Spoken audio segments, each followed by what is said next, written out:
পারফরম্যান্সের কারণে বাদ পড়েছিলেন বোর্ডের কেন্দ্রীয় চুক্তি থেকে। আইপিএল এর চলতি আসরে হাফ সেঞ্চুরি মোটে একটা, সেই মার্কাস স্টয়নিসের একার জাদুতে চেন্নাইকে হারালো লখনৌ সুপার জায়ান্টস।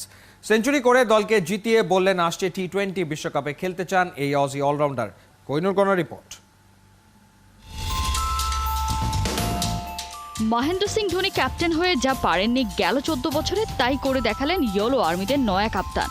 চেন্নাইয়ের প্রথম ক্যাপ্টেন হিসেবে আইপিএলে সেঞ্চুরি করার কীর্তি গড়লেন ঋতুরাজ গায়কোয়াড়। তবে চিপকের এই রাতে ঋতুরাজ নয়, বরং Marcus Stoinis star of the night. ধোনির ঘরে চলল মার্কাসের মার, এক অবিশ্বাস্য লড়াই। চেস করতে নেমে স্টয়নিস গড়লেন নতুন ইতিহাস। 63 বলে 124 রানের অপরাজিত ইনিংসটাই এখন সর্বোচ্চ রান। একই সাথে টি-20 ক্যারিয়ারে দ্বিতীয়, আর আইপিএলে এটাই এই অজিম্যানের প্রথম সেঞ্চুরি। চলতি আইপিএলে এই ম্যাচের আগে একটিও ম্যাচ উইনিং পারফরমেন্স ছিল না স্টয়নিসের, কিন্তু এদিন একাই শেষ করে দিলেন সিএসকের জেতার স্বপ্ন।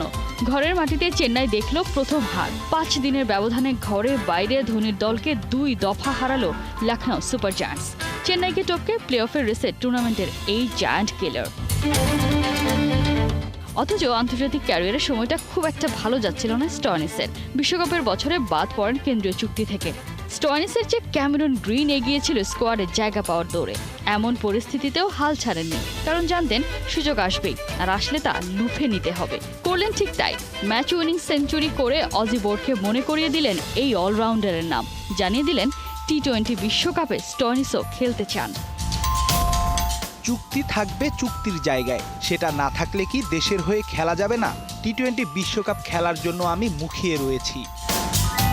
আসছে বিশ্বকাপে এমন পারফর্মারের পারফরমেন্স দেখতে ক্রিকেট প্রেমীরাও মুখিয়ে থাকবে।